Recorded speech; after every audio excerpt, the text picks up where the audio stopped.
Oh my God, we're here once again. It's another year, and you guys know what that means. It is time to watch the Oscars, one of the only award shows that I make a point of doing a live stream for. I know you guys always get excited when these usually do happen.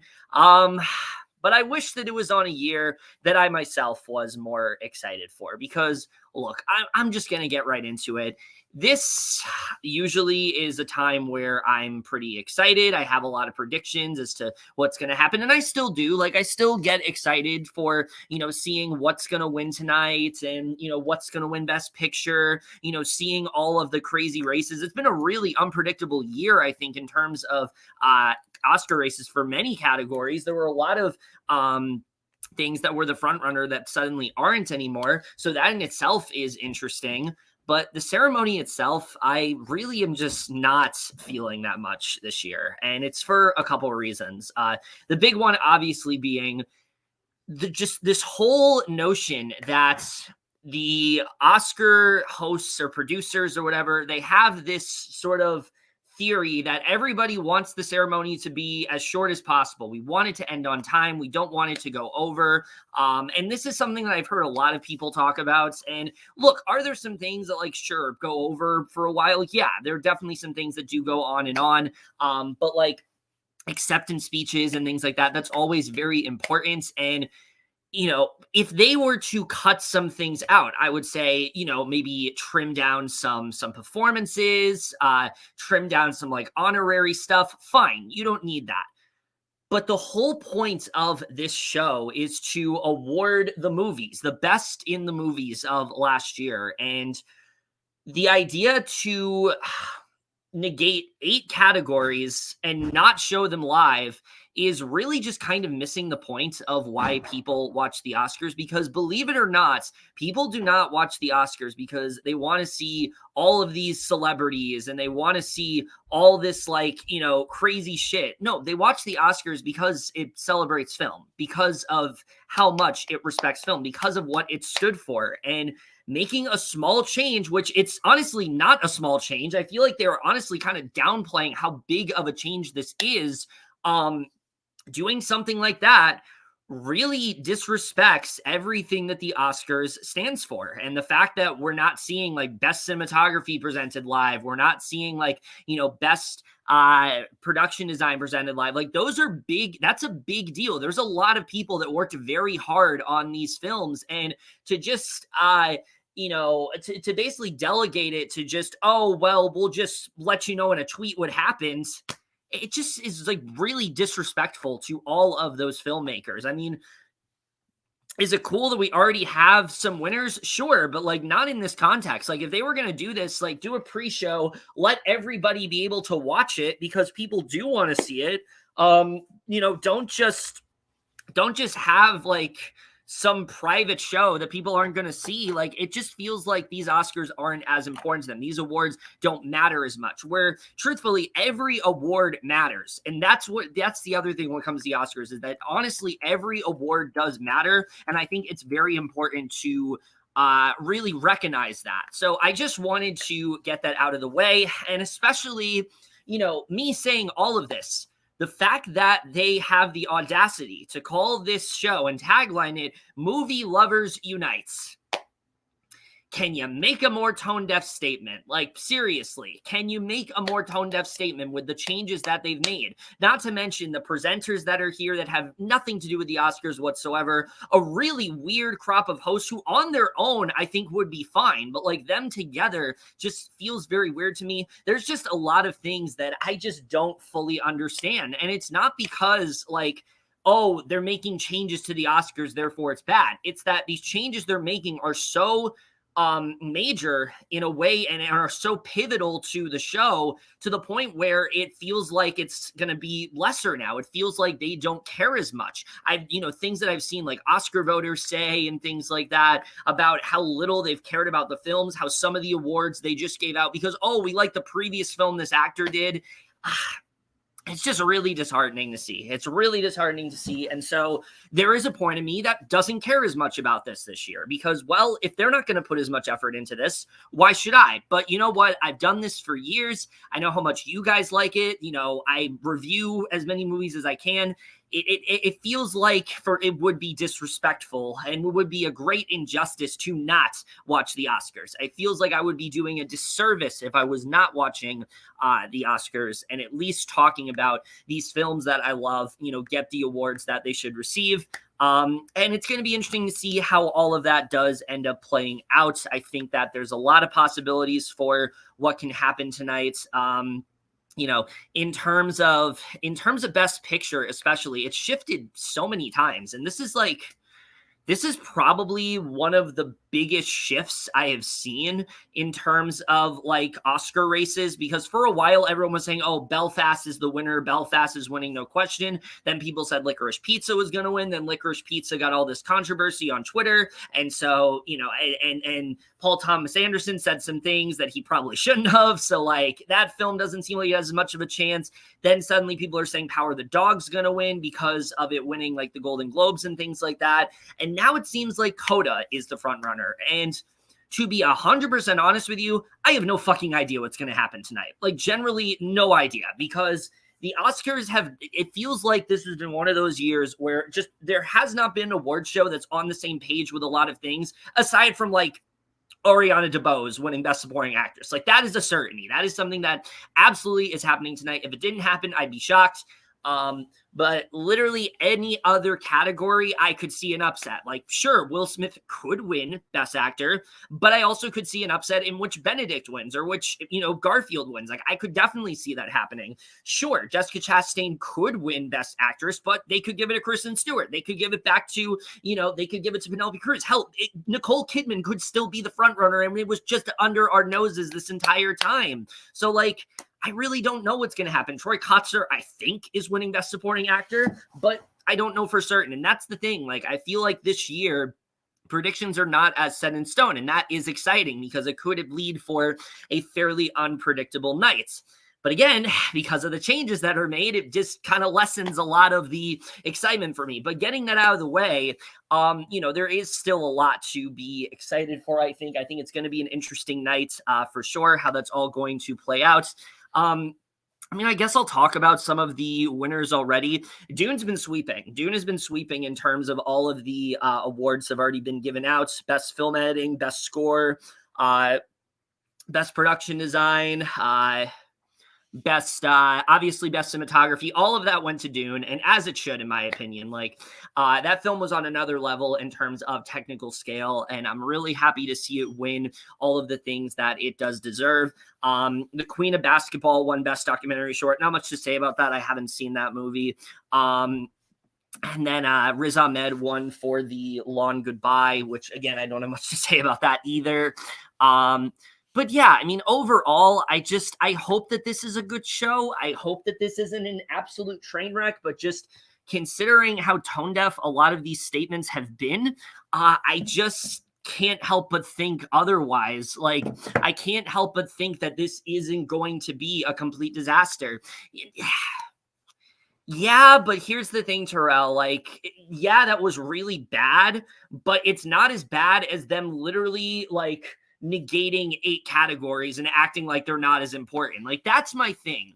If they had done this and basically said, like, oh, well, you know, we're still going to have like a pre-show for them and things like that. Like, kind of do what the Tony Awards did last year, or like show them in between commercial breaks. That would be one thing.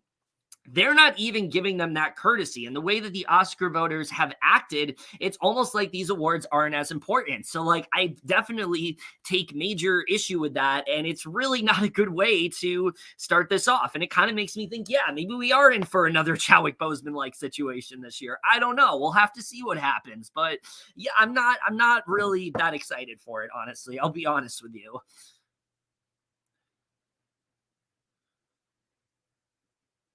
Sorry, I'm just texting my girlfriend real quick because she's on her break. Maybe I'll get her on here.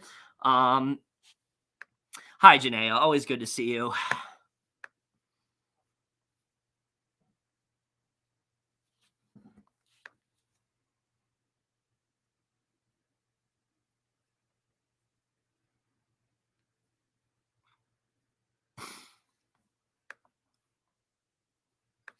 Yeah, that's true. That's true. And I think it's, I mean, I don't think it's an if, it's happening. Like it's happening. History is going to be made.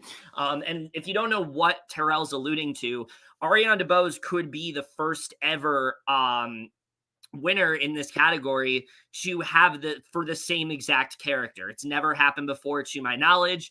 Rita Moreno and Ariana DeBose are both going to win for this category, and that's really cool. And I think she absolutely does deserve it.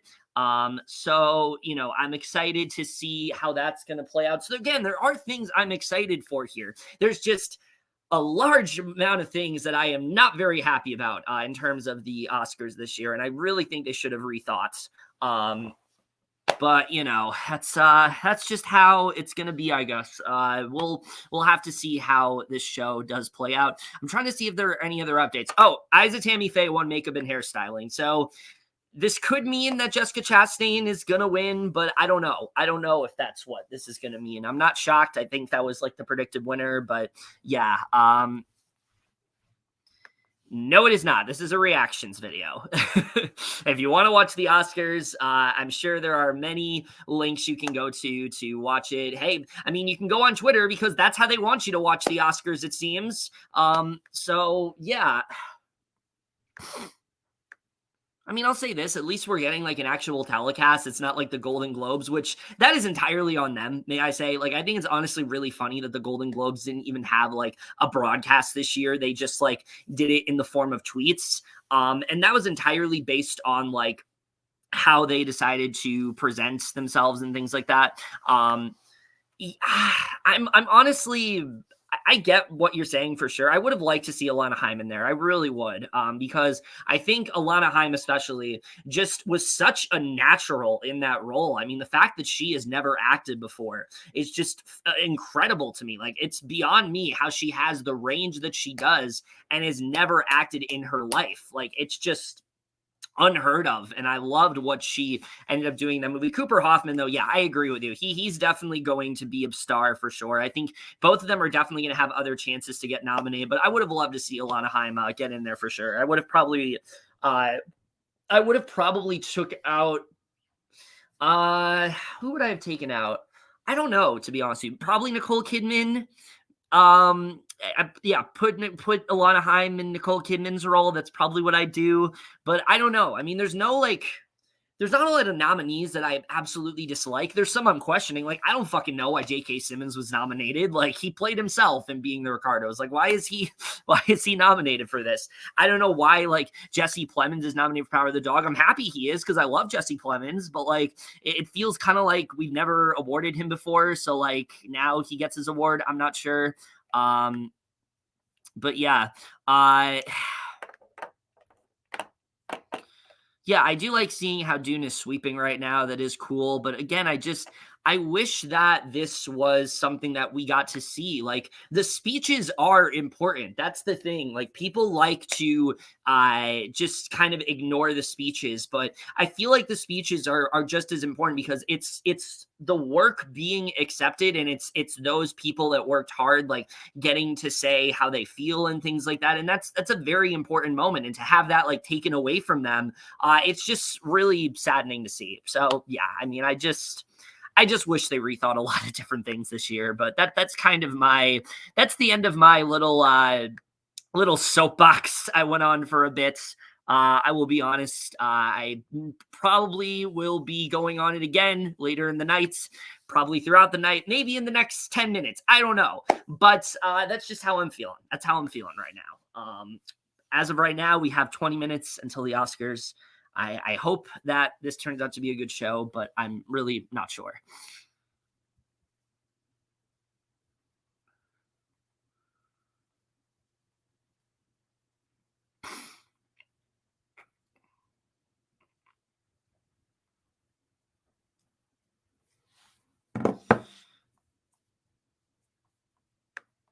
I mean, I get why people don't like Don't Look Up, but I liked it. I thought it was a pretty sharp satire that honestly said a lot of things that need to be said, and I like Adam McKay's style. It made me laugh. I think Leonardo DiCaprio gave a really strong performance, especially. So I'm not going to complain too much. I think it's a pretty great film for what it is, but I understand why people don't like it. It's definitely very on the nose. It's not a subtle movie in any way, but it worked for me.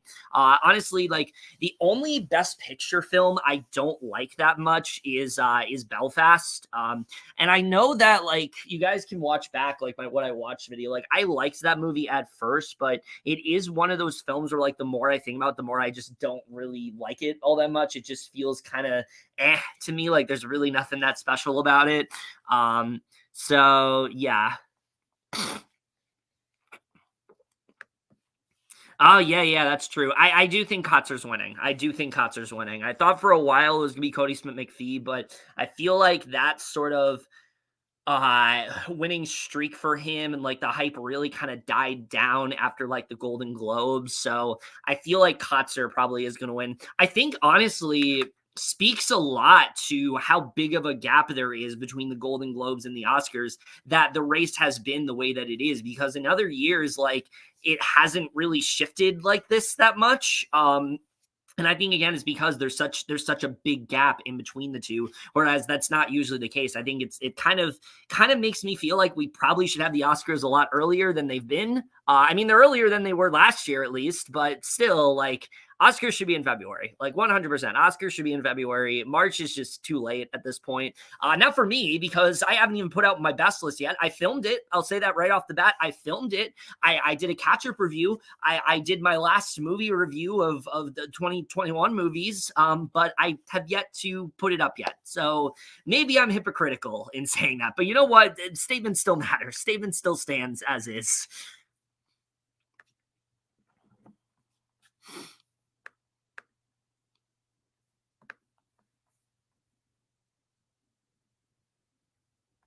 Oh, my friend is making fun of me saying I sound angry. I know I sound angry because I am angry, Jesse, okay? You don't understand. You don't understand. There's a lot of shit that's happened that has really pissed me off this year. So, no, I am not very happy.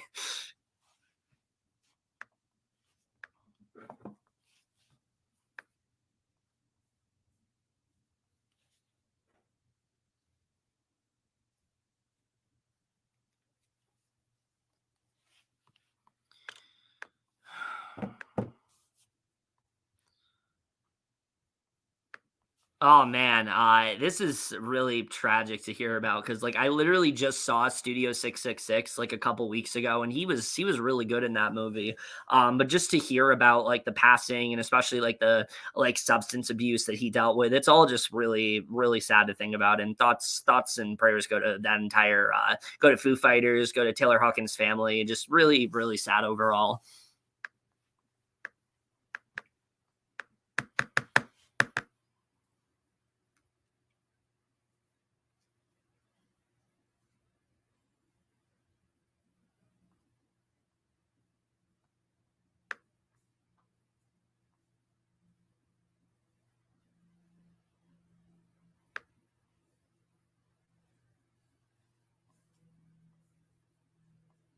Yes, I cannot stress enough. Do not do this shit again. Like, I hope this is something that they learn from next year. I remember there was a point where, like, they were going to do this and people stopped them. Just this time, nobody stopped them. And I don't know why. Like, I just don't understand it.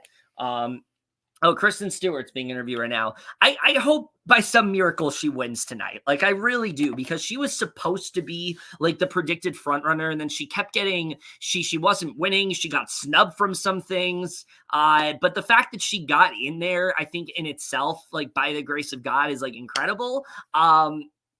So like I hope that that same luck goes towards like her possibly winning tonight. Look, I love Jessica Chastain and as Tammy Faye. I think she truly gave an incredible performance in that movie, but I would love to see Stewart pull out the win because just her performance in that was just so mesmerizing. She became the character. She absolutely understood Diana so well. Really kind of paid tribute in a way that she needed to, and really I think kind of like assert herself as like a bona fide movie star, and I hope people start putting a bit more respect on her as an actress after that film. But if Chastain wins, I'm not going to be upset. Honestly, if any of those actresses win, I won't be upset. Um, yeah, I think Chastain probably has the lead right now. Like, it's probably is hers to lose at this point. Just because like it seems like she's had the most momentum in terms of award campaigns. But again, I mean, I look at last year, everyone thought that like well, last year was a little bit different because there was no like clear front runner. People were just kind of saying Carrie Mulligan because I think they wanted Carrie Mulligan to win. But Viola Davis was like winning a lot, and I remember Carrie Mulligan won quite a few things, and then Frances McDormand just came right the fuck out of nowhere. So I do think there is a possibility to where Kristen Stewart could win, Penelope Cruz could win. Hell, Olivia Colman could shock us again and get her second Oscar. Like, it's very possible that that could happen tonight. I honestly am not trying to be too confident about any real predictions tonight, aside from, like I said, like Ariana DeBose. That's like the only one I'm like super confident on. Probably Jane Campion for director. I'm pretty confident about that one too. But like aside from that, I'm not super confident about really anyone right now because I think there could be a lot of surprises for sure.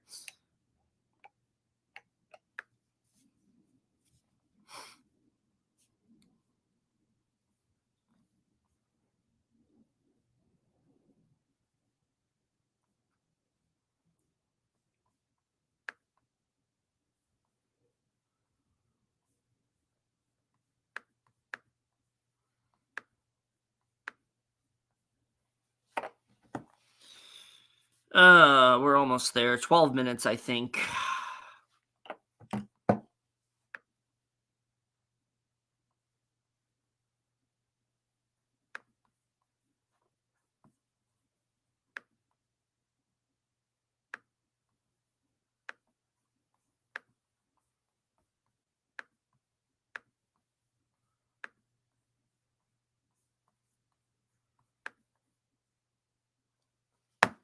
Well, I love you. I'll say that. I hope I can get you on at some point.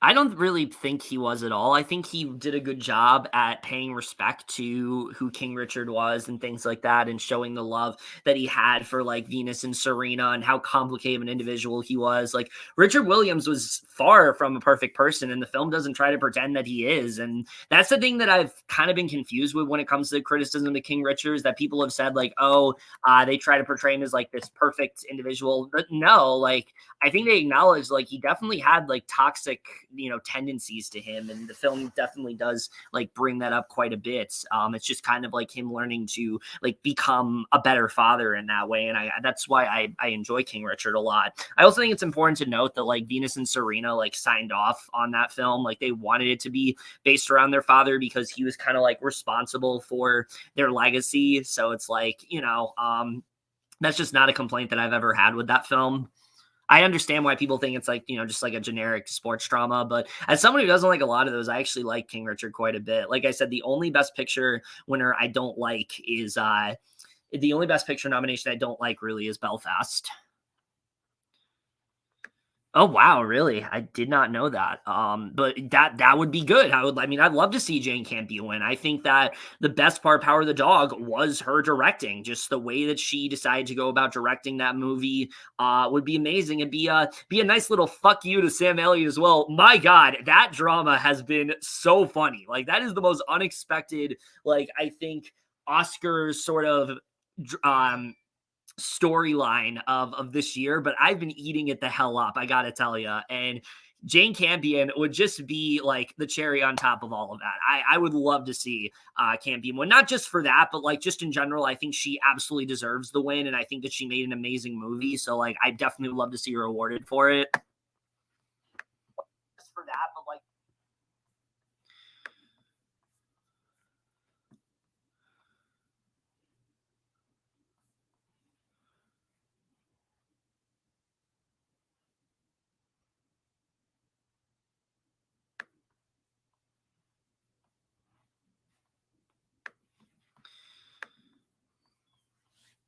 Okay, so we got like 9 minutes till the Oscars. I will be right back, guys. I'm gonna go to the bathroom.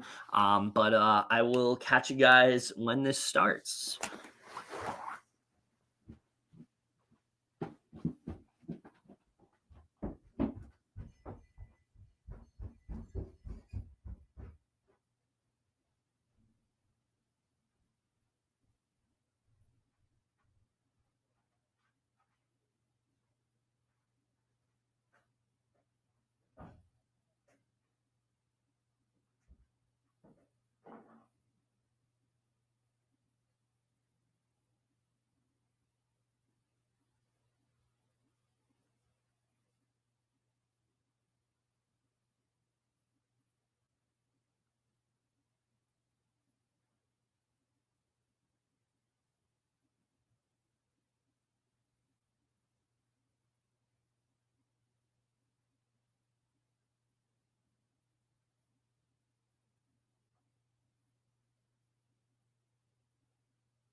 All right, I'm back, guys. Ugh.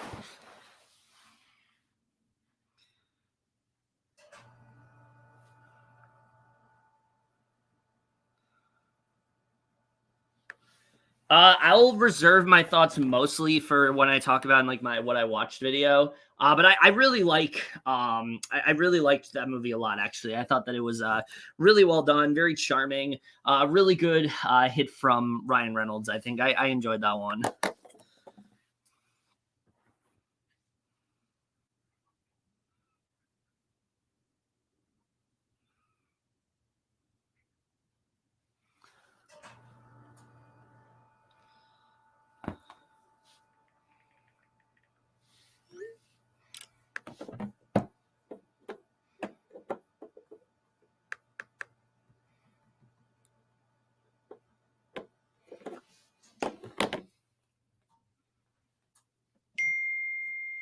Trying to turn my TV on because it turned off.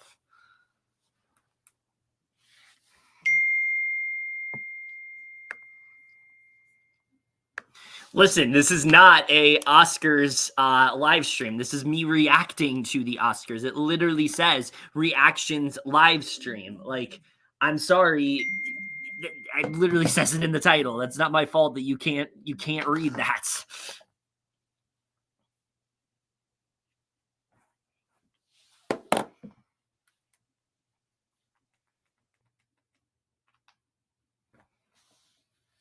And give it to him. It's going. I feel it. I feel it. I saw Steven Spielberg over there. Did he give you some encouragement? Yeah.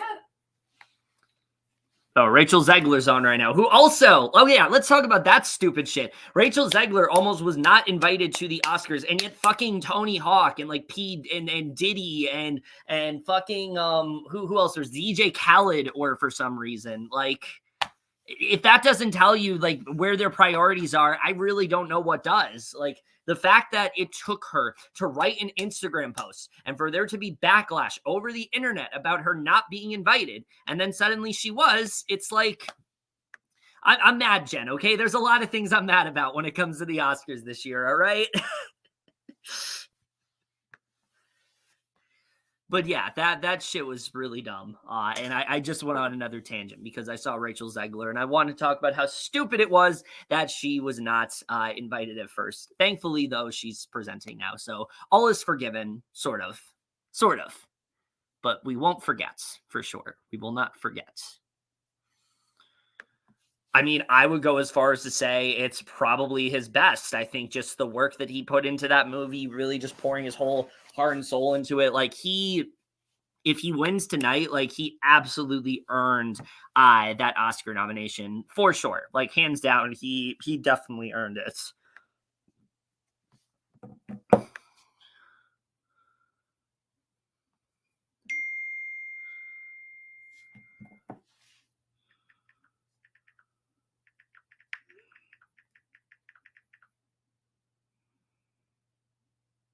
All right, like 4 minutes until this starts.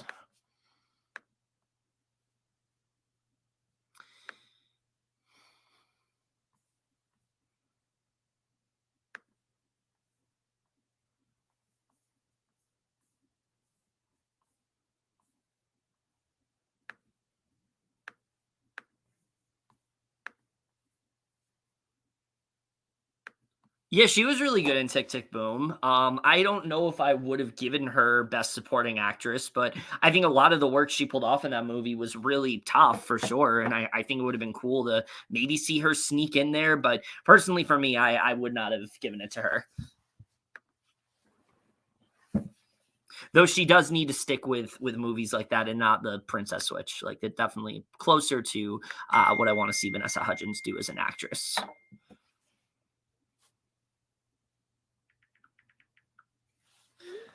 I do not care about this stupid Kardashian show. I will not be watching. I will not be acknowledging it, even though I just did. Yeah, that's my thing. It's like, let's say it was like Wanda Sykes on her own. Okay, like that's fine. Regina Hall on her own. Okay, that works. Like even hell, Amy Schumer on her own. I don't know if they want to do that because I feel like Amy Schumer is someone that's a very like raunchy comedian, and I don't really know how she's going to do here. But just together, like as a group, it just felt really random. Like I just don't understand why it was like those three in particular. And it just did not really feel like it fixes much of anything, especially because like they kept talking about how, you know, we want to make this feel more traditional. We want this to bring audiences back. Having someone like Amy Schumer and Regina, and having someone like Amy Schumer especially is not really going to do that. So just a really strange choice all around. Another one that I'm just kind of like scratching my head as to like what were they really thinking here. I've heard them say as well like they are gonna like host separately. Like the first half, like Regina Hall's gonna host, second half Amy Schumer's gonna host. I don't really know how it's gonna go, but like it's starting in like a minute, so we'll see how it goes, I guess.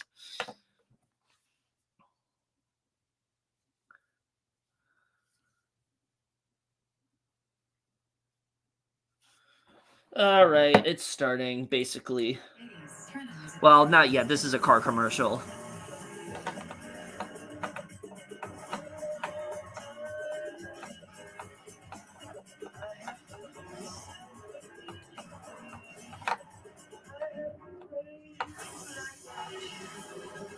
The all-new Mercedes-AMG SL.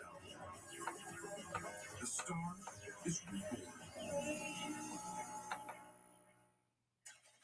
All right, here we go. Stars with Mercedes-Benz. Please welcome Venus and Serena Williams. Oh, okay. Okay, this is an interesting way to start things off.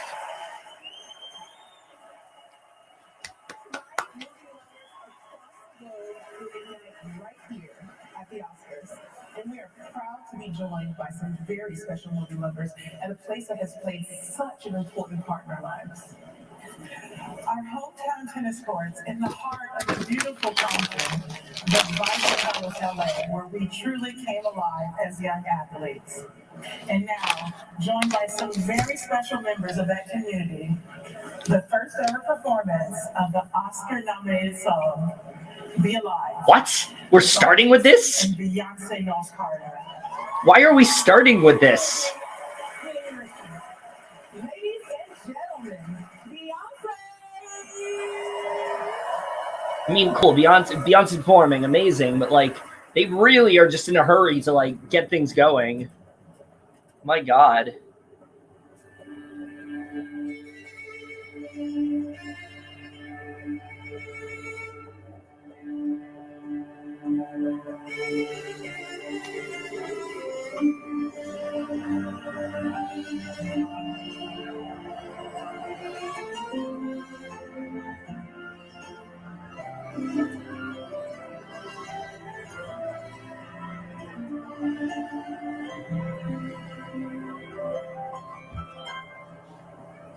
It feels so good to be alive. This is a great song, by the way. Like, would not be upset if it won Best Original Song at all.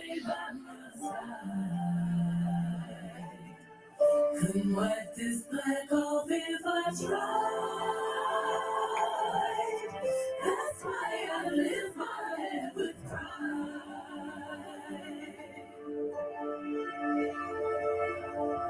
Oscars. I want you to tell these people where we are. Henry, check the Gems chat. Okay, you know why you know why I just texted.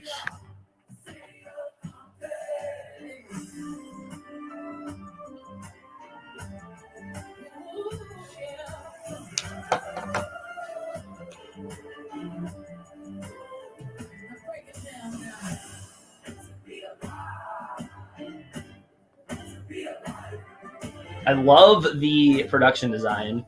Like the green, all of them color coordinated. It's so good.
This is so good.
That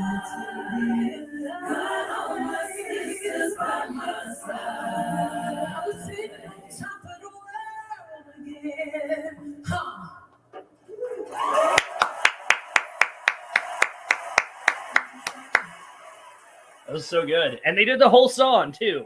Not like last year where they did like fucking like 30 seconds to a minute of each song. Did the whole song and it was great. All right, so now we're gonna introduce the hosts, I think. Okay, they're all there together. This is gonna be an interesting dynamic. What the fuck? Why is DJ Khaled speaking?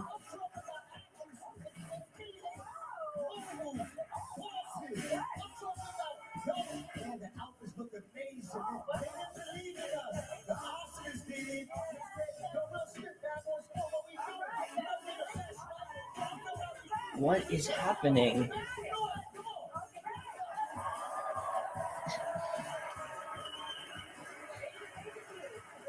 Already off to a bad start. Already not liking this. Not liking this.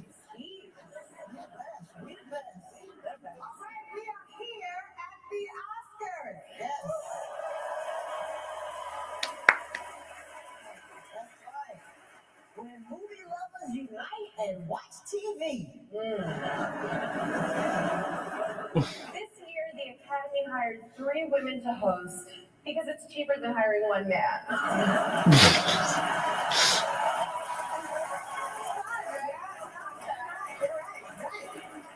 I'm still excited to be hosting, representing Black women who are standing proud. Yes, and living out loud. Yes. Yes, yes. And I am representing unbearable white women who call the cops when you get a little too loud. Jesus Christ. We've been dealing with COVID for 2 years. It's been really hard on people. Yeah, I mean, just look at Timothy Chalamet. Oh, God. I don't know, it's not good. That's actually pretty good. That's funny. I like that. You know what? I still smash.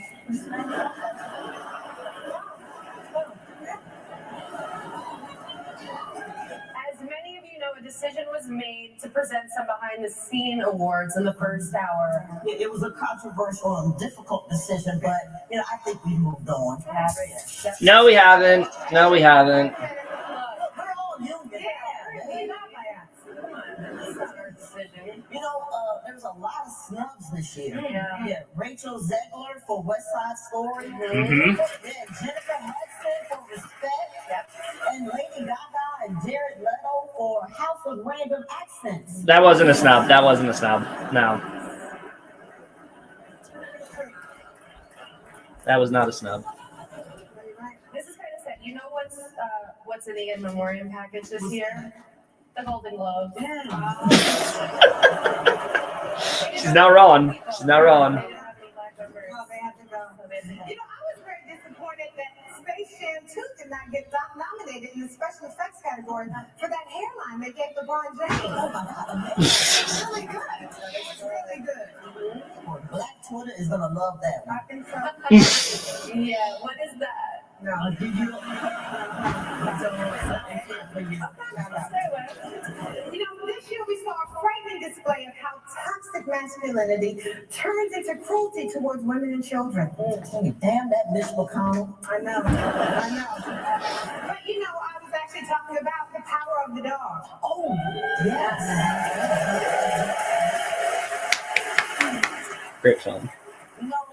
I watched that movie 3 times, and I'm halfway through it. Yeah.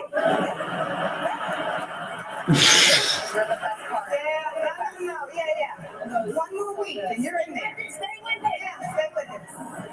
Samuel L. Jackson is here.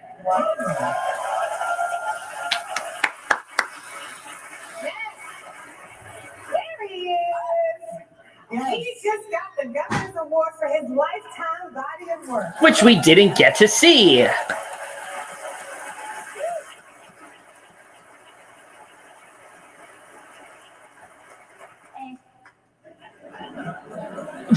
Did you just add Samuel L. Jackson? I love him. You know, he's my guy, but I'll be honest, there's a few holes in his resume. No, for real. Like where's the Sam Jackson rom-com? like, where's the, Sam Jackson and Jennifer Lewis? And when this mofo met that mofo, or the sequel, bitch, I said I love you. Oh my God. No, you know what? He likes it. You're right. And where is his musical? Rent. Oh, I said, where's my rent? There you go. Let's stream that. Let's stream it. No, that's good. Well, we're going to have a great night tonight. And for you people in Florida, we're going to have a game night. Amy Schumer just feels out of place. Like, these two are good on their own. Like, Amy Schumer does not belong here at all.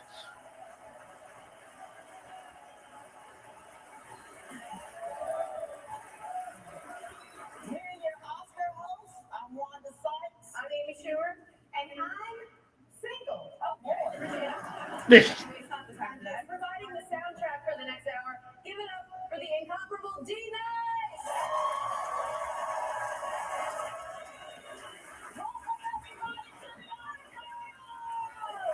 Why do we care? Oh, we're going to commercial already. Wow. From the Dolby Theater, it's the Oscars, starring Halle Bailey, Stephanie Beatrice, Josh Brolin, Ruby Carter, Sean Diddy Cohen, Francis Ford Coppola, Kevin Costner, Why are we doing it this way? Curtis, Robert De Niro, Billie Eilish, Jacob Elordi, Phineas, Luis It's the Kids' Choice Awards where we name everyone that's presenting. Like, Jake Gyllenhaal, Tiffany Haddish, Woody Harrelson, Tony Hawk, Her, Anthony Hopkins, Samuel L. Jackson, Lily James, Daniel Kaluuya, Zoe Kravitz, Mila Kunis, John Leguizamo, Simu Liu, Rami Malek, Shawn Mendes, Jason Momoa, Bill Murray. this just feels off. Feels very off. Al Pacino, Elliot Page, Rosie Perez, Tyler Perry, Chris Rock, Tracy Ellis Ross, Jill Scott, Naomi All great people, but like, Simmons, Kelly Slater, Wesley Snipes, just introduce them as they present. Shaun White, Serena Williams, Why Sean White? Why is he here? Sebastian Yatra, Benjamin Yoon, Rachel Zegler, with host Regina Hall, Amy Schumer, and Wanda Sykes. And now, Amy Schumer. What? Why? I'm Amy Schumer, or as they know me in Hollywood, Melissa McCarthy said no. What? No, I'm not just here tonight as a model, but Oh God. as a mother. Not bad for a year, right? Not bad. It's been 2. Closer to 3. We're at the Oscars. I mean, this is it. This is a dream come true. I can't even believe it. The only place I could think of that could be better than this is home. Right? Oh, home is the best, right? All my pills are there, but We're doing another opening monologue. We just did one. Congratulate all of you. During a raging pandemic, you made a movie. I mean, really, give yourselves a hand. That's incredible. You did it. Why are we just present the awards? Like, And yet, they weren't all great, right? A lot of them were pretty hard to understand. You know who you are. I mean, no, I didn't see any of them. I didn't see them. I am a toddler, so I just watched Intento 190 times. can't even pronounce it right. Yay. Isn't it? It's just after years of Hollywood ignoring women's stories, this year we finally got a movie about the incredible Williams sisters' dad.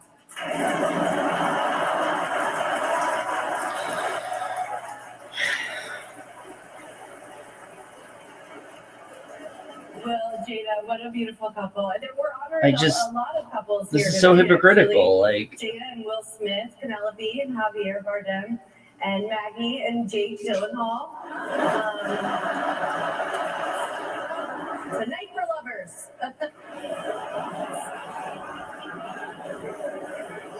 What other movies are nominated? Don't Look Up is nominated. Yes. Yep. I guess the Academy members don't look up reviews.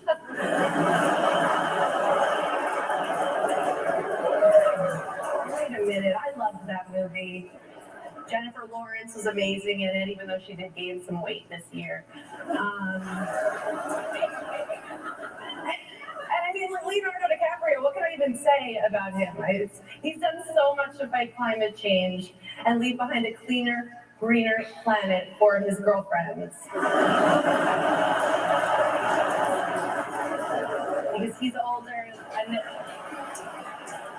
they're younger. Okay, you get it.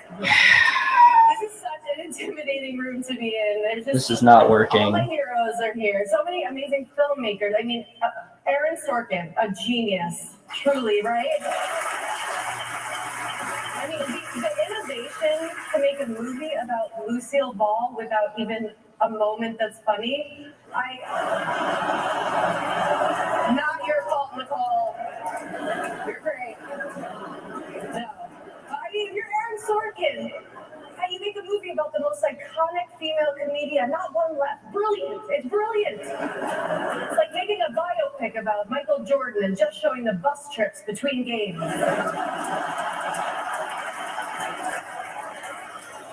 Amazing. I wanted to say that I loved Coda. Okay? My favorite movie. Thank you. This is the highest honor for a comedian. It is such a dream come true to perform for all of you tonight. So thank you for having me. My plan is to stay present as hell until I black out. And now, please welcome two Oscar winners from last year. Her and Daniel. My God, Kaluuya. finally, 18 minutes in, we're presenting a fucking award.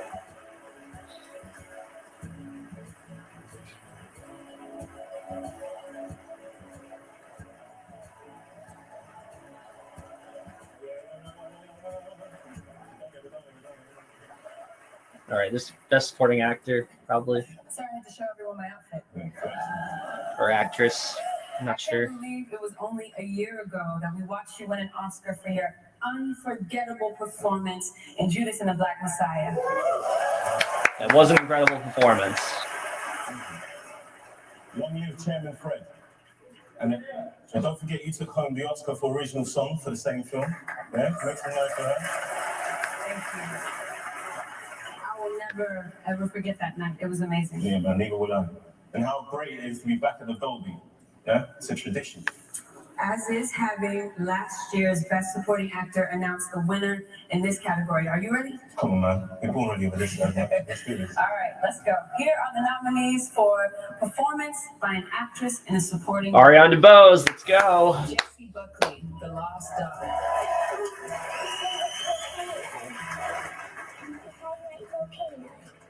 Honestly shocked she got nominated. Like, I was not expecting it, but she's great. Like, she's great. Don't you dare ever again, Bianca. Listen to me. Don't you dare ever again.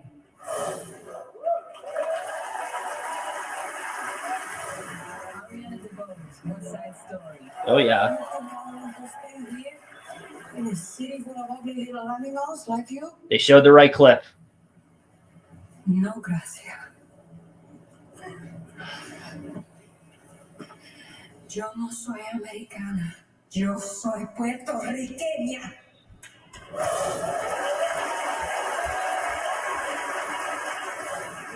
Judi Dench, Belfast. I don't know why she was nominated. Like, why her and not Katrina Balfe, who's like the only, like, who's like the best performance in the whole movie.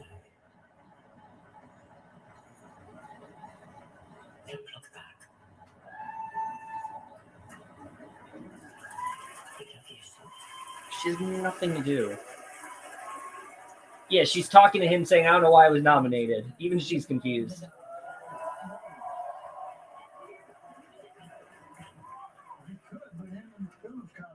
I don't want that. I don't want it to be with Bill at all. Rose. He's helping him. He taught him how to ride. fucking incredible in that movie. She could upset. She could upset. I could see her Kirsten Dunst upsetting. Because I answer to something higher than Richard Williams, and you better be glad. Because if I was staying here for you, I would have been gone a long time ago.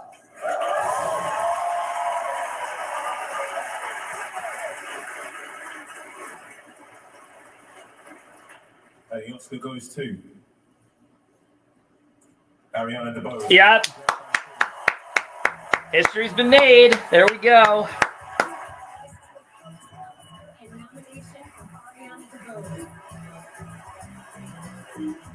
What a fucking year she had.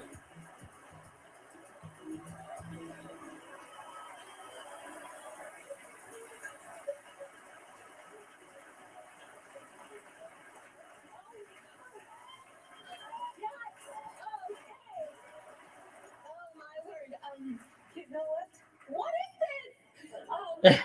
You know what? Now you see why that Anita says I want to be in America, because even in this weird world that we live in, dreams do come true.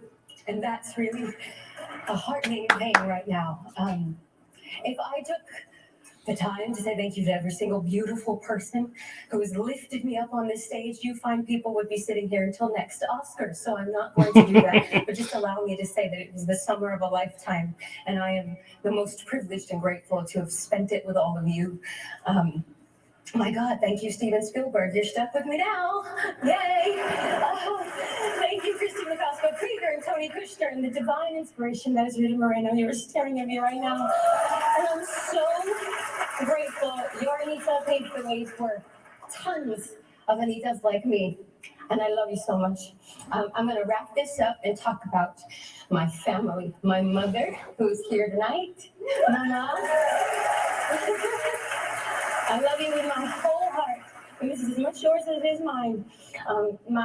Some of my tribesmen, my family, my love, Sue, Jonathan, Diana, Anthony, Calamita.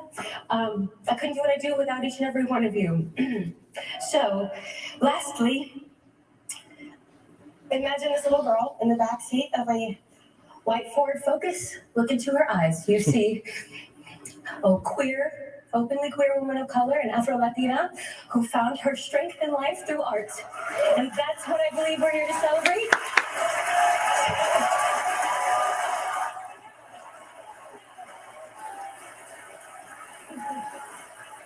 So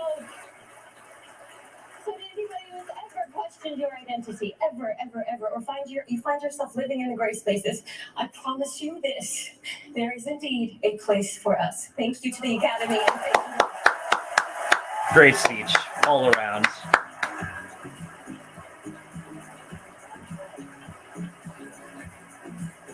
Jason Momoa, Josh Brolin, Jacob Elordi, and Rachel Zegler.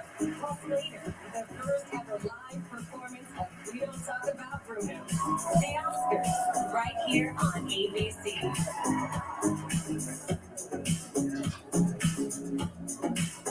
Want to see what the Oscar winners are doing the minute they're off the stage? Get exclusive 3 backstage now with Verizon 5G Ultra Pass, powered by Verizon 5G Ultra Wideband. Scan now. The Oscars is going ultra. Okay, so couple thoughts right off the bat. One, I don't know why the fuck we did 2 opening monologues. Like, whose idea was that? And I did see this tweet, and I'm going to agree with it. If they do not do the same thing for Wanda Sykes and Regina Hall, I'm going to be really annoyed, because it's like, why did you give Amy Schumer 2 monologues and nobody else? I just don't understand this. And first impressions, like, she does not belong here. Like, generally, she does not fit with Regina Hall and Wanda Sykes really at all. I feel like those two are great. They have a really good, like, dynamic, and I like their banter a lot. And Amy Schumer just kind of feels like the third girl. Like, that's kind of how this is right now. I don't really know if she was, like, the right choice for this, you know? So, yeah, I wasn't big into that. Loved Beyonce's performance, though. I will say that. I think that was an incredible performance that really just showed how Beyonce is just one of the best out there. I mean, she knows how to put on a show, and definitely really killed it in that opening number for sure. So I think she was definitely a huge highlight. But and obviously, I love seeing Ariana DeBose win. The fact that history has been made immediately, the same role winning with two different actresses is amazing. It's never happened before. I don't see it happening again for a very long time. Just really cool to see, and I'm excited to see what else comes from her. Ariana DeBose, let me just say, what an incredible year that she had. I mean, between this, Schmigadoon, couple other things, just amazing performance easily. I loved what she ended up doing in that film. She absolutely was the star of that movie, and I'm so happy that she ended up getting that win. Very much deserving. But the show overall, not very good, not very well put together so far. The cheesy little intro of them showing all the presenters, I felt like I was watching like the Kids or Teen Choice Awards. Like, that's not something the Oscars is known for. I don't know why we need it. And also, like, they're constantly their constant reasoning for why they decided to consistently, like, for why they decided to like not present all these categories is because, oh, we need to get into the show, but yet you had time to show two fucking monologues. I just don't understand it. I don't understand it. But again, happy for Ariana DeBose. The fact that we don't talk about Bruno's performing, literally the only reason is most likely because they didn't realize how big of a hit song that was going to be. So they decided to make up for that, and they nominated Dos Ogaritos by mistake. But I mean, I love both songs. Like, I don't really have an issue with Dos Ogaritos being nominated because I think both songs are incredible. Dos Ogaritos makes me cry every single time. I've seen Encanto 2 times now, and both times I cried at that scene. So, like, I will definitely not be upset if it ends up winning, for sure. But yeah, that's kind of where I'm at when it comes to the Oscars right now. Let's look at some comments here. Oh, I liked it. If you're talking about Beyonce, amazing. Like, she absolutely killed it. Oh, it's back. Oh, okay. We're taking a look at Belfast. The one I care the least about. This is our home.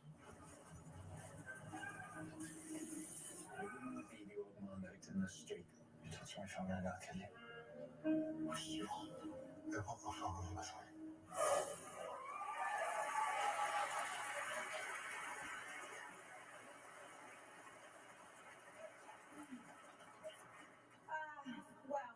Oh, Virginia Hall. There's bad news. As you know, everyone here has been tested for COVID, but unfortunately, some of the test results have gotten lost. What? So, before we go on with the show, we just have to do some quick emergency testing backstage.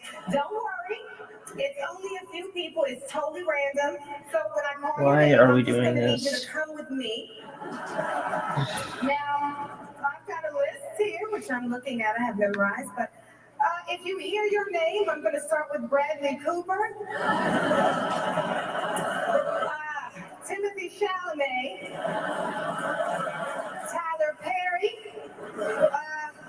Simu Liu, and wait, Javier Bardem. Oh, you're still with Penelope. You know what? Actually, no. Your test is fine. It says that you're married. I'm negative. Will Smith, you're married, but you know what? You're on the list. It looks like Jada approved you, so you get on up here. Get on up here.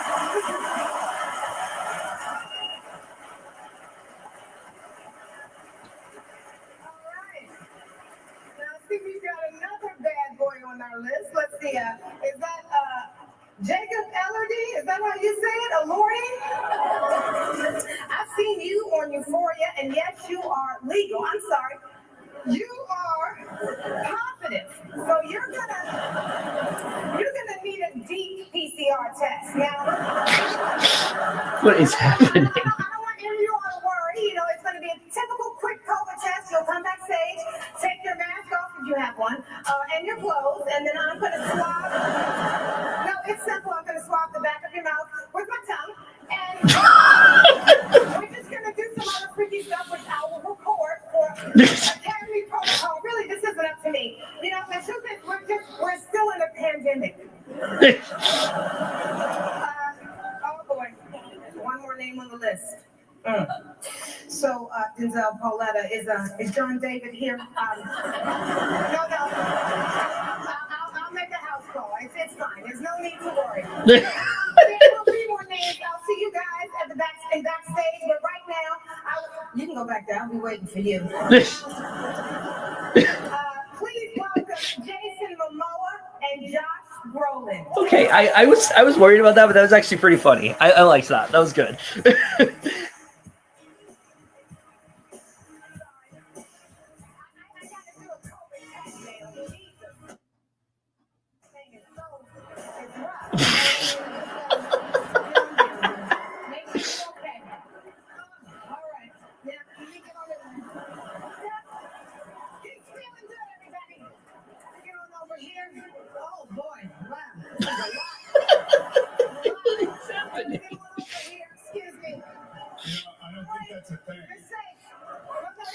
Oh my god. Have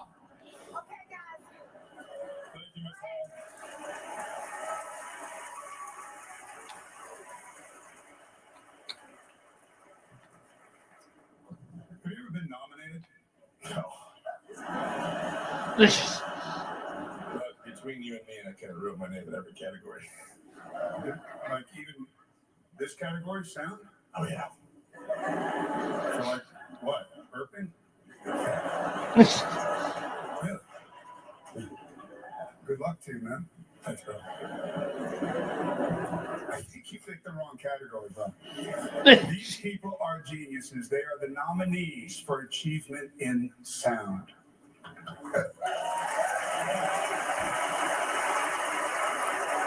Wait, didn't we give this one out?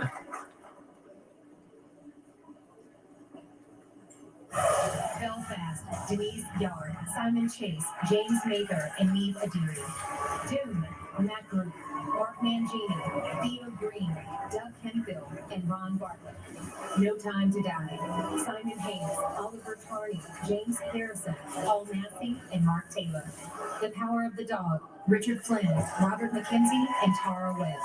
West Side Story, Todd A. Maitland, Gary Rydstrom, Brian Chumney, Andy Nelson, and Sean Murphy. And the Oscar goes to Dune. Thank you so much, together. Thank you, Denis Villeneuve. Oh, we're okay. Our amazing director who was like the spice. You serve as a spice flowing through our brains, turning our humble ideas into your imaginary worlds. Thank you so much. Thank you to Hans Zimmer. Thank you to Joe Walker, who treated us as fellow artists. This is for you. Thank you. Thank you to everyone from Legendary and Warner Brothers, and to all our family and friends. Thank you so much for your love and support. And of course, thank you, Denis. Merci de fond de cœur.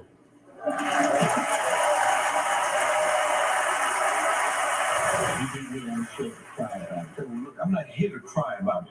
I'm here on this. What is this? 30 seconds. You said 30 seconds, almost a call. Sorry. Who's this? Sydney Dean. So? Wow. Celebrating the 30th anniversary of White Man Can't Jump. Please welcome Wesley Snipes and the Company. I've actually never seen that movie. I need to watch that.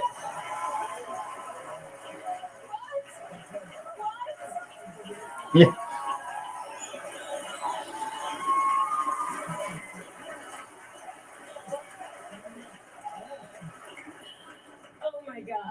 Oh my gosh. Thank you so much. It's just hard to believe that it's been 30 years since White Man Can't Jump. You mean 30 years since I proved they could? I don't know about that. You still look like a slow, geeky chump to me. I'm not slow. But in fact, best shape of my life, I'm in the zone.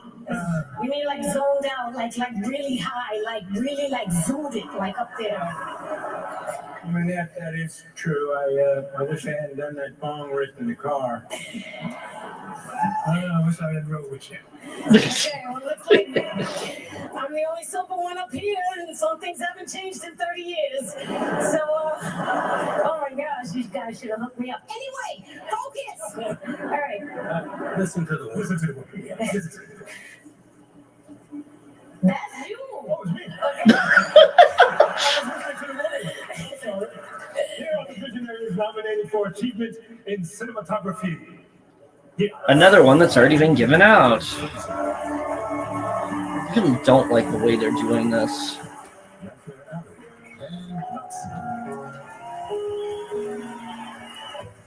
The power of the dog.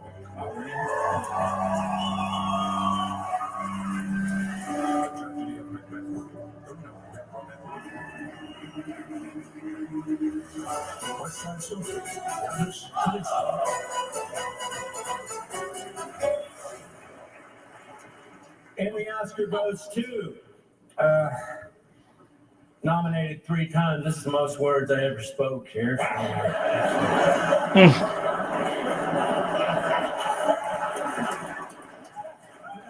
Presenting is where it's at. I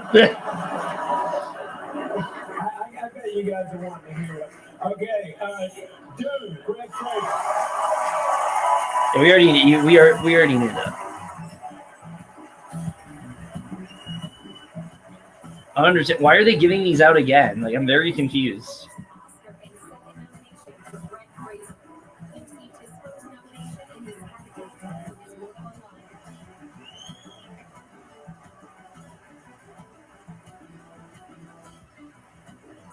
Yeah, I'm happy, but like, I'm just confused. Wow. Listen, I'm so happy this awards up early so I can get out and get to the bar, but I will keep it short for that reason. Denis Villeneuve, so Master Denis.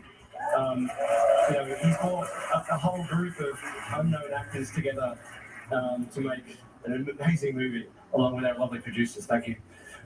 Collaborators, I'm nothing without this with my friends, Patrice and Paul, Donald and Jackie, and God, amazing. My crew, I'm not going to name them all because it will take too long, but I will call you all straight after this. And speaking of calling, Mum, I will return your call, and I apologise. Lauren, all the friends and family celebrating around the world, in Melbourne, and most importantly, my wife Jodie, my children Felix, Theo, and Poppy. Allowing a middle-aged man to go out and play with his friends in the sand dunes for 6 months is pretty amazing. So, thank you. I'll be home in time for dinner.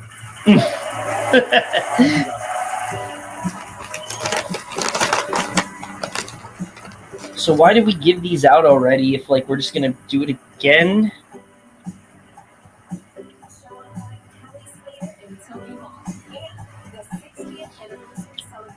I'm generally just very confused. Like, why did we give these awards out already if we're gonna present them again? Like, I just don't understand the point of this.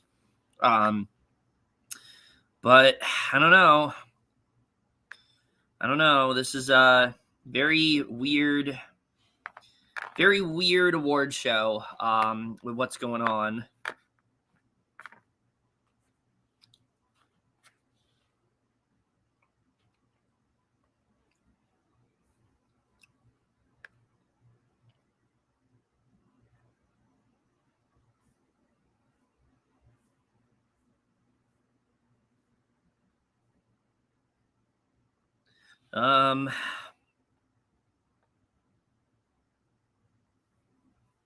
Yeah, I mean, I guess that like they decided that like it was a bad decision, but like if you were going to reverse the decision, like what was the point of announcing them in advance that like the awards are already given out? So many things here just so baffling to me so far. Listen, Jesse, I'll do what I want, okay? A lot of this is bullshit, all right? Like especially when they're giving out awards for things that already have won. Like I can't invest too much. I can't invest too much in that. If you're talking about like the actual opening monologue, aside from like the DJ Khaled shit, which was like so pointless, like what even was that? Why did that happen? It was pretty good. I think, like I said, Regina Hall and Wanda Sykes work well together. I like their overall like back and forth. I just don't think Amy Schumer fits in. I think she feels very out of place. And like Regina Hall made a really stupid idea work. Like that whole idea with like the COVID testing and things like that, but she's actually just like, you know, kissing and backstage and whatnot. Like that's kind of a funny idea, but it's mostly due to like her delivery that made it work. Like I think Regina Hall has really good comedic timing, and I think we very much saw that here. Whereas Amy Schumer, it's not like she doesn't have good comedic timing. I'm not going to speak bad on her as a comedian, because I do actually find Amy Schumer pretty funny. I just don't think her humor works for the Oscars, and I don't think this particular grouping, in terms of, you know, the hosts they decide, I just don't think she gels with them. Like, I don't think she has similar comedy. I don't think that her humor blends well with their kind of humor. It just feels very random, and I don't really understand the decision that was made here. Just like a lot of decisions that were made this year. But, you know, you guys already know that.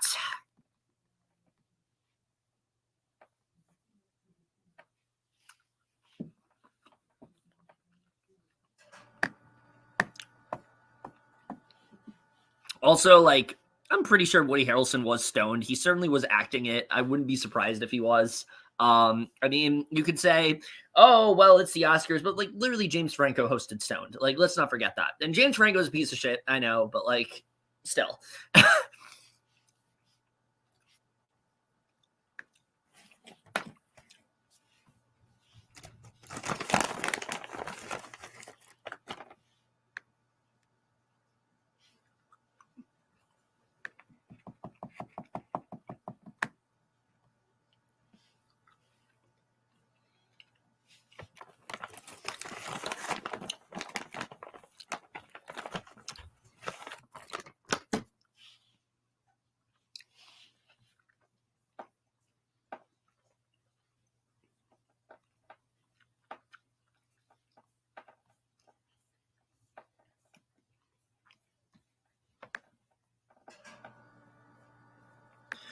Yeah, I think Allie and I are going to watch that soon. We'll have to see how that is. I don't really have too many expectations for that show, to be honest with you.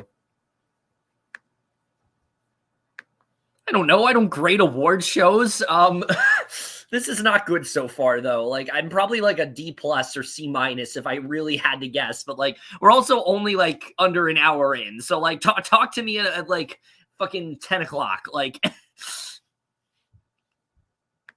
Yeah, I thought so too, but then I think when they started to make it more about like, you know, what she actually meant to do, like I thought it was a little bit funnier. And again, it's mostly due to her comedic timing. All right, we're back. So I guess Wanda Sykes is going to do her monologue. Or I guess not. Wait, why are we doing it this way? This is so inconsistent. What are we doing? We already know who wins. The Oscars Twitter account told us who wins. Why are we getting these again? Why is this so rushed? If there is anyone out there that still doubts whether there's an audience for female athletes, let this Academy Award be the answer.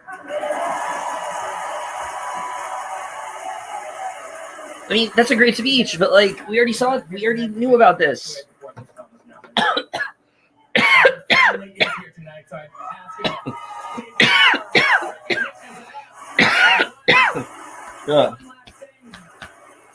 Biden, bring Brittany Griner home. Thank you. Long live the Queen. Ugh. Ranting about the Oscars is making me cough. You have no idea what it's like to hear people laugh at your family. It's flipping you off.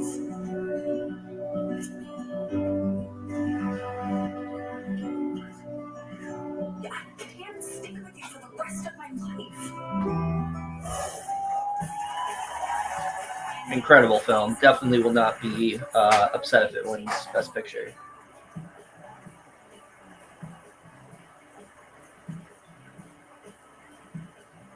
Oh, look, Rachel Zegler gets to present an award, as she should. I can't believe we're here tonight at the Oscars. It's definitely a little bit scary being up here. Growing up in Australia, I never thought that I would. Nate Jacobs is Australian. And I never thought that I would be here 6 days ago. Dreams really can come true pretty fast, too. I love the And shade. For so many here tonight, being nominated for an Oscar is a lifetime dream come true. Here are the nominees for achievement in visual effects. Again, we already know who got this. Kristen Stewart, Brian Glover, and Gary Dempsey. Free Guy, Sorkin, Nikos Kalatsides, and Dan Suter. No Time to Die, Charlie Broker, John Green, Jonathan Falk, and Chris Colbert. Shang-Chi and the Legend of the Ten Rings, Christopher Townsend, Joe Fallon, Sean Walker, and Dan Oliver. Set the nomination for? Spider-Man, No Way Kevin, what was that the nomination for?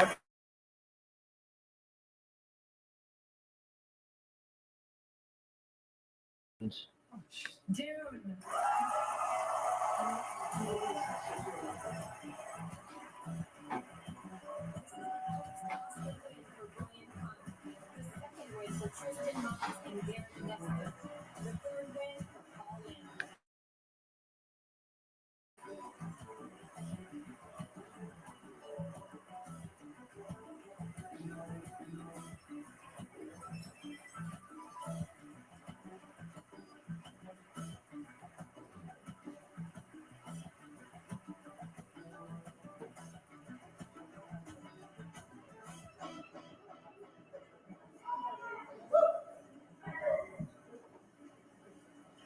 Oh my goodness. Thank you to the members of the Academy for this amazing award. None of this would have been possible without the truly inspirational Denis Villeneuve. Thank you to my producer, Bryce Parker, Jason Garber, all the producers, Mary, Kale, Herb, Joe, and Josh, Tanya Lapon, and all the other heads of departments, and of course the amazing cast and crew on the show. VFX is a team effort of hundreds of people around the world. So huge congratulations to all the artists and production from DNEG, Wiley Co, and Rodeo FX. To my amazing, wonderful, beautiful partner Mags, and my incredible boys, Boston and Jackson, up there in the rafters right now. I love you all.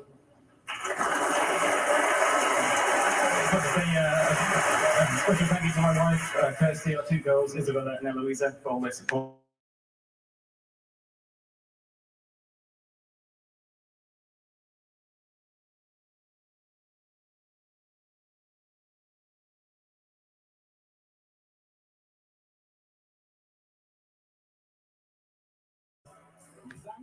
Thank you very much. Thank you.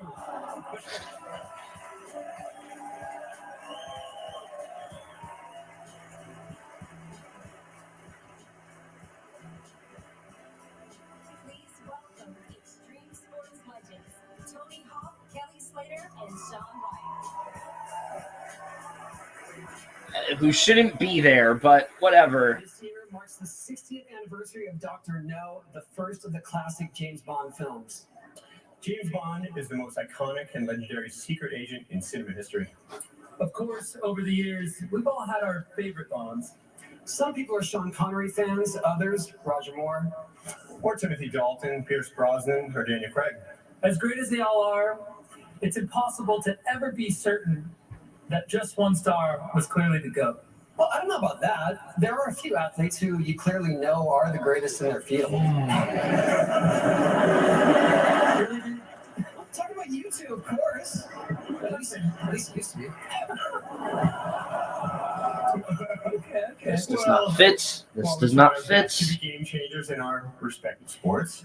There's no question James Bond was a game changer, influencing our culture and the look and standards of films for over half a century. And what we love best, he was and is never afraid to take things to the extreme.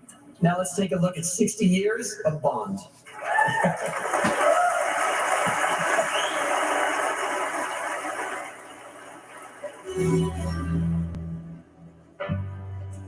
When you were young and your heart, I like your laugh, Mr. Bond, James Bond, to say, never let me expect me to talk? No, Mr. Bond, I expect you to lie. But in this ever-changing world in which we're living, makes you give it a cry. Not everybody needs a hobby. So what's yours? Resurrection. Say live and let die.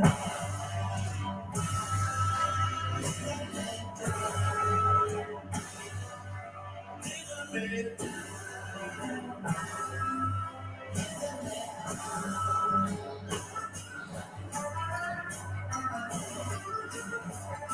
Look up to Mr. Bond. See that some harm comes to him.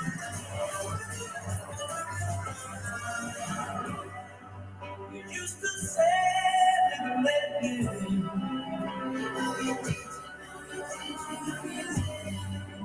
But in this ever-changing world in which we live in, makes you give it a try. To us, Mr. Bond, we are the best. Live and let die.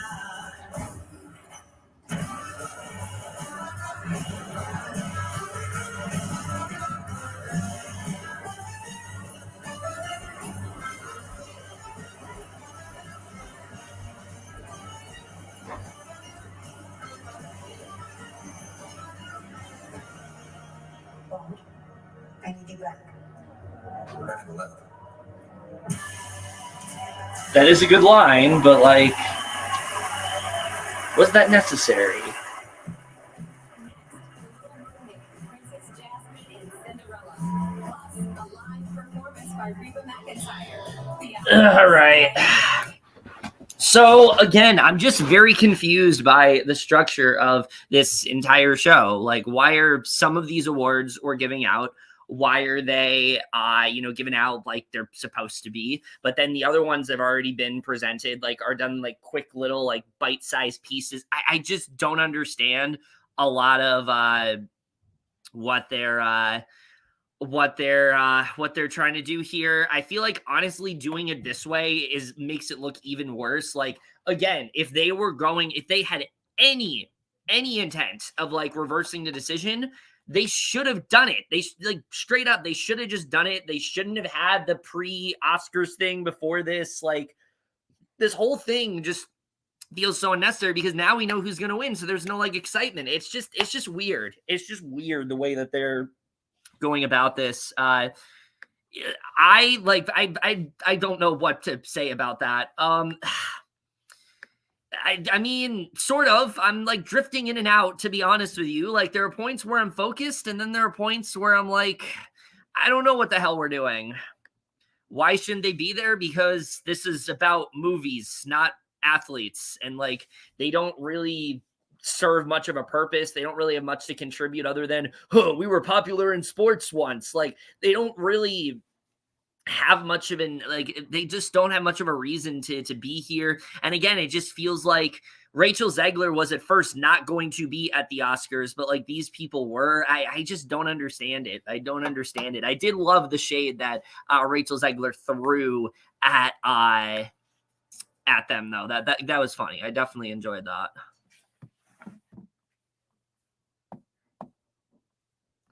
So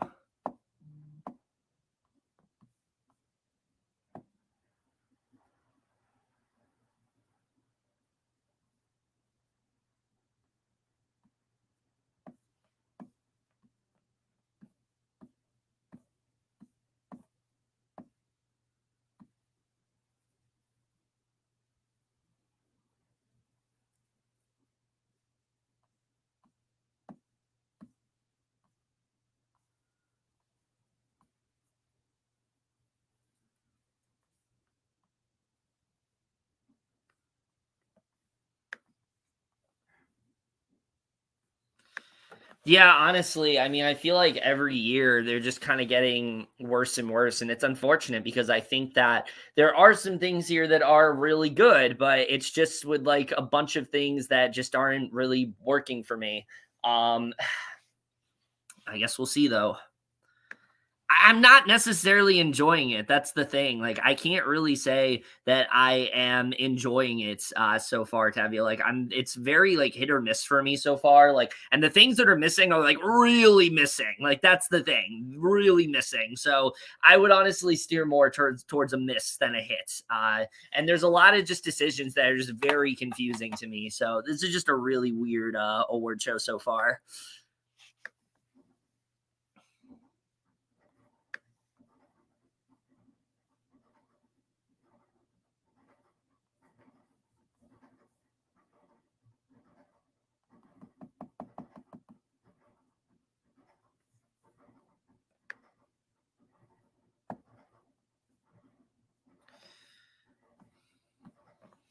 All right, I think we're back. Are we?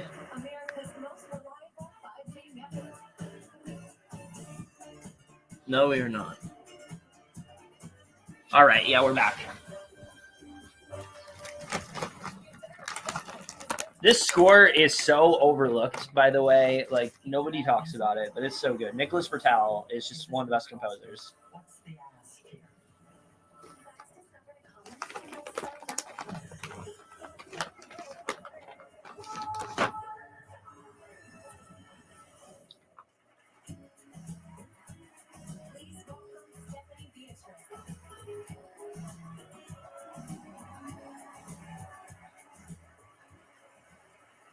It's my enormous honor to present our next nominee for original song from a film close to my heart, Encanto, and written by my dear friend Lin-Manuel Miranda. A folk song about two loved ones clinging to one another as life. Oh man, I'm gonna start crying, guys. Or pulled apart, and then discover that even in the most troubling times, there's still hope and unexpected miracles. Here to perform Dos Oruguitas, please welcome Sebastian Yatra.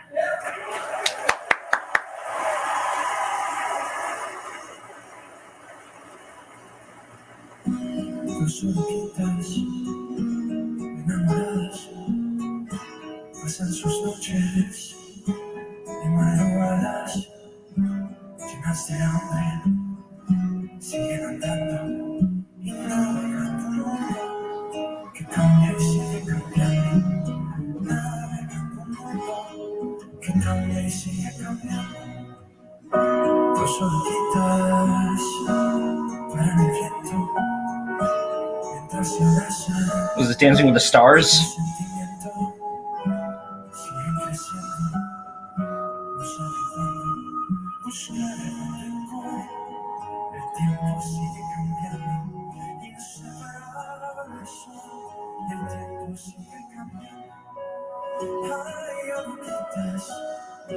No se aguanten más, hay que crecer para ti volver.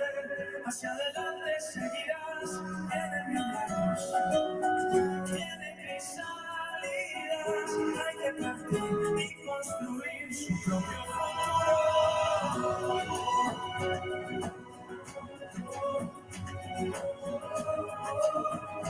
Do we really need these people to be like dancing throughout this whole thing?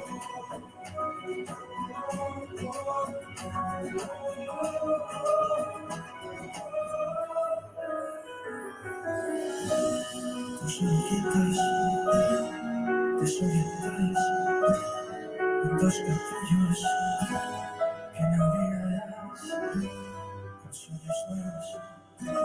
Ya solo falta hacer lo necesario en el mundo que sigue cambiando, tumbando sus paredes. Ahí viene nuestro milagro.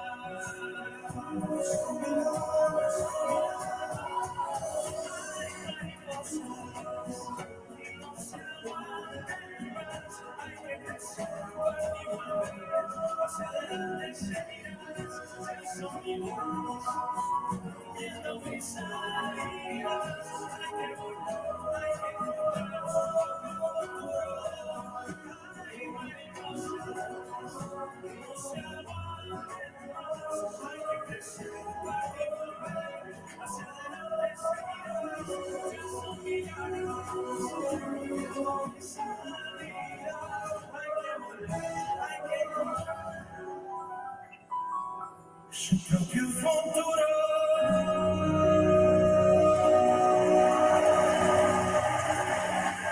It would have been a lot better without the dancers, but good stuff.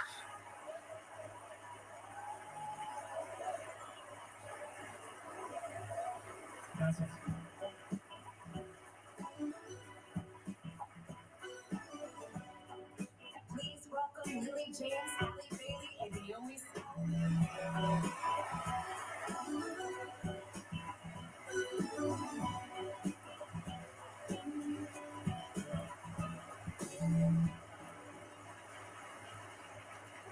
The three of us have all had the privilege of bringing a beloved animated character to the live screen. I played Cinderella, Naomi was Princess Jasmine, and soon Halle will join the club as Ariel in The Little Mermaid. Welcome back. I'm excited for that. All these characters hold such a special place in our hearts because animated films make up some of our most formative movie experiences as kids. She's gonna be so good. Like, she just has this like Disney princess like sort of feel to her. I see some parents out there know exactly what we're talking about. Here are the nominees for Best Animated Feature Film. All right. I'm thinking Kanto's winning, but we'll see. I would love it if Flea won, but that's not gonna happen.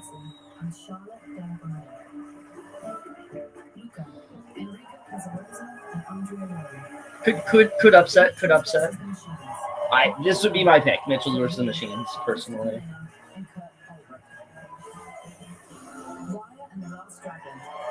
All great movies, like, honestly.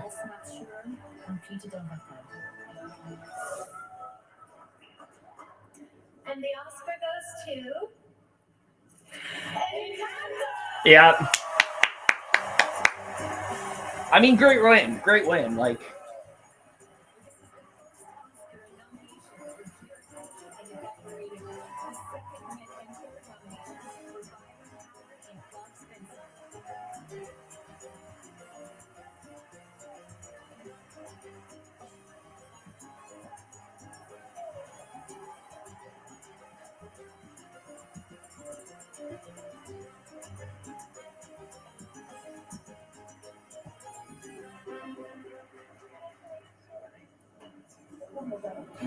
Oh my goodness.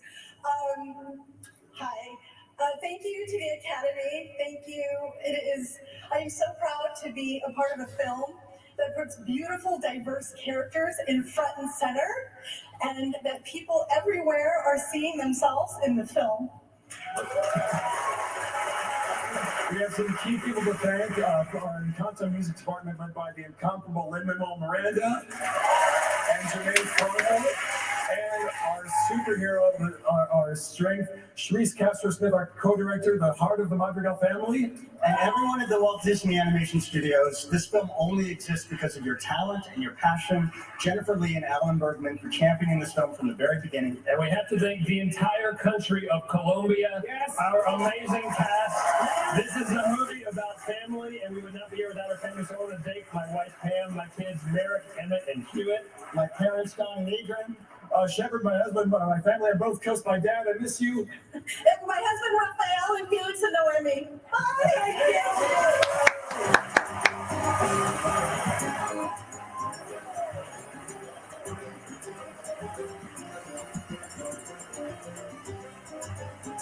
great win.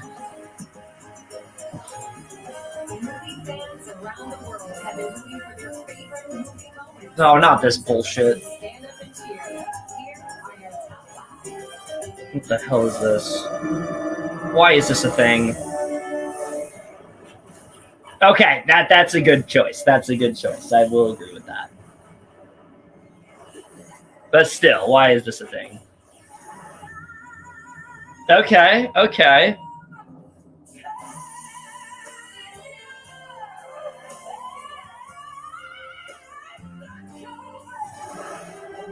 I mean, yeah, that I expected to be in there, as it should be in there. Hell yeah. Okay, yeah. Knew that would be in there.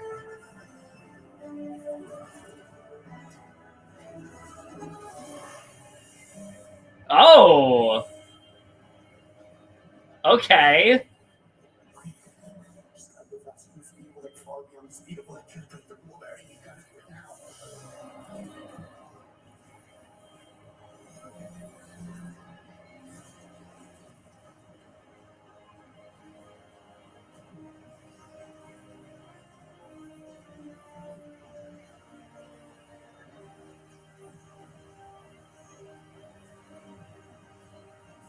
I mean, that was pretty fucking cool. I wouldn't have expected that. Next hour kicks off with our all-star band featuring Travis Barker, Sheila E., Adam Blackstone, and Robert Glasper.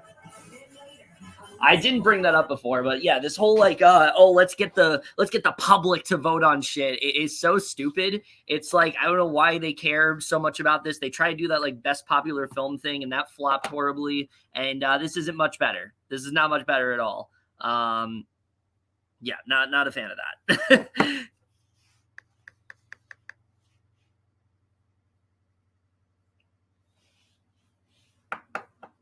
And the Oscars cheer moment, though, I was not expecting to see Justice League win that. That was pretty cool. Like, that's not something I would have expected. Yeah, I talked about this. I feel like they didn't realize how big of a hit We Don't Talk About Bruno was going to be. So, like, they already had, like, submitted Dos Ogaritas and not that one. But I'm not going to complain because I love both songs a lot. We Don't Talk About Bruno is definitely the best song in that movie, I think. But Dos Ogaritas, like I said, makes me an emotional mess every time I listen, every time I see that scene. So, you know. No, Henry, don't give them any ideas. Like, they've done some really stupid shit this year. They could easily take this and like run with it. Like, let's not do that.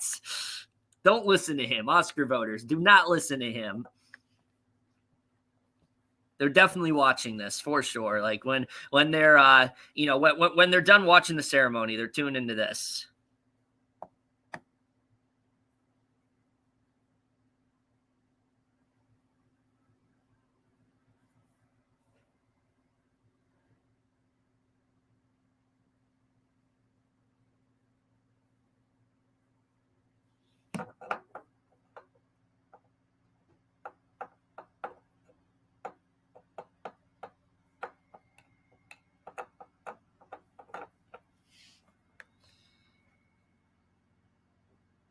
Oh, I love the Family Madrigal. That's a good one too. That's a very good song. But those two have always been like my favorite.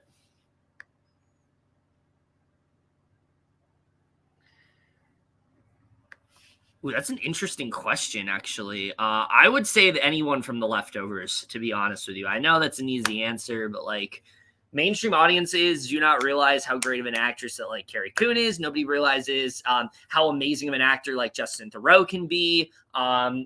Margaret Qualley, they definitely understand because of Maid. Maid was pretty popular, so like I wouldn't say Margaret Qualley that applies to. But how Kevin Carroll, Javon Adipo, like Christopher Eccleston, like nobody realizes like how big those actors really are. So I would definitely say that cast. I know it's an easy answer because it's my favorite show. But I mean, I just can't overstate enough like how much that cast, like just how much they bring it and how they should be given a lot more recognition than they really have.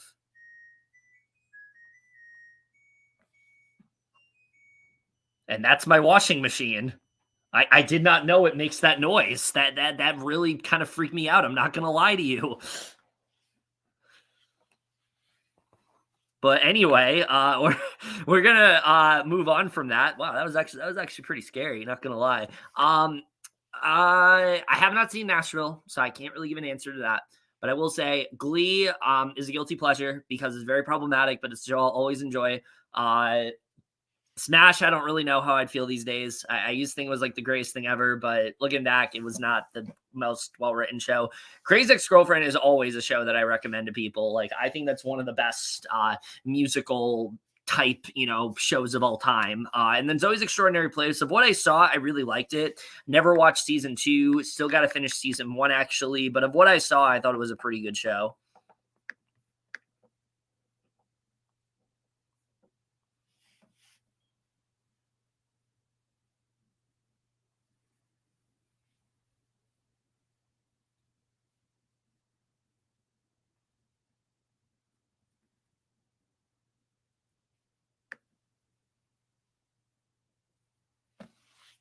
All right. Let's get back to this mess of a show. I like Radiohead playing in the background. That's pretty cool. This one was surprising to me. I expected Robin to win. Robin,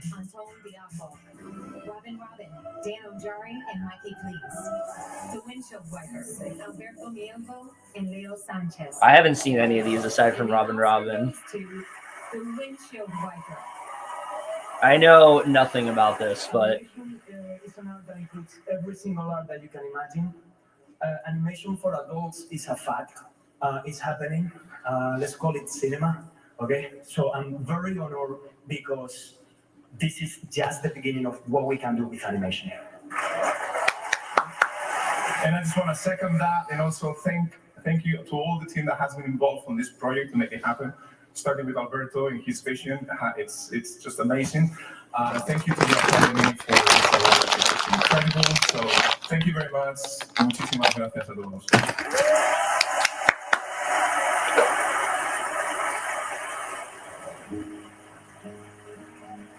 oh, I just saw that. I literally just saw this like a week ago.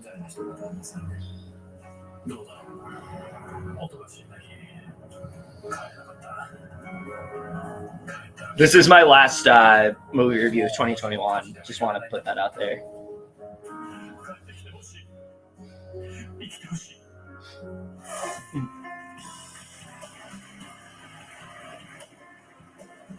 Oh, there's Wanda Sykes. All right.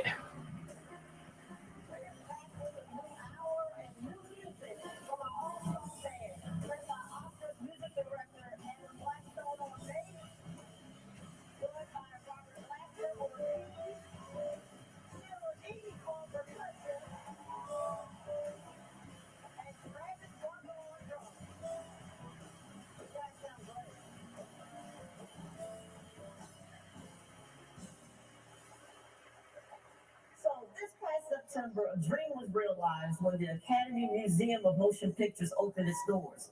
A museum like this comes with a hefty price tag, $482 million. And I know many people in this room donated generously.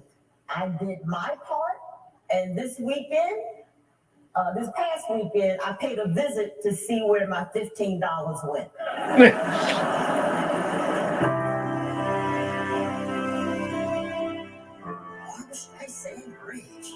Wonder how much she donated to get this. I should have $25. Excuse me, can I help you? Yeah, I'm here to see my stuff. Oh, the ticket booth is right over here. I'm Wanda Sykes. I'm a donor. What level? 15 big ones. 15,000? Oh, Miss Sykes. That's tax deductible, right? I know some of these people. That's our donor wall. Okay, come on in. Go ahead, I'll catch up with you. This is one of our most popular exhibits. Oh, you gotta tell me what this is. Billy Porter, Kinky Boots. Originally, it was called Kinky Kitten Heels. Shut the fuck. You got this whole room for the Wizard of Oz, and this is the only thing you got from the Wiz? I got this. You ever been to Meryl Streep's house? It looks just like this. This is a very important display. Hattie McDaniel was the first Black Oscar winner. Her award went missing after she donated it to a university. DeVry? And this empty case honors her historic winning. It also honors all the Oscars won by Black directors. This famous Oscar gown worn by Little Richard, Cher in 1986 when she presented at the Oscars but didn't receive a nomination. See, this is what you wear when you break up with Oscar. This is like the ultimate revenge game. It says you could have had this, you could have had all of this. Everything in this room belongs to Mr. Spike Lee. But he just left it here. How much y'all charging him for storage? The Academy isn't charging Mr. Lee anything. Wait, he stores it here for free. Okay, I gotta get in on this because I'm paying $250 on Glendale. Is it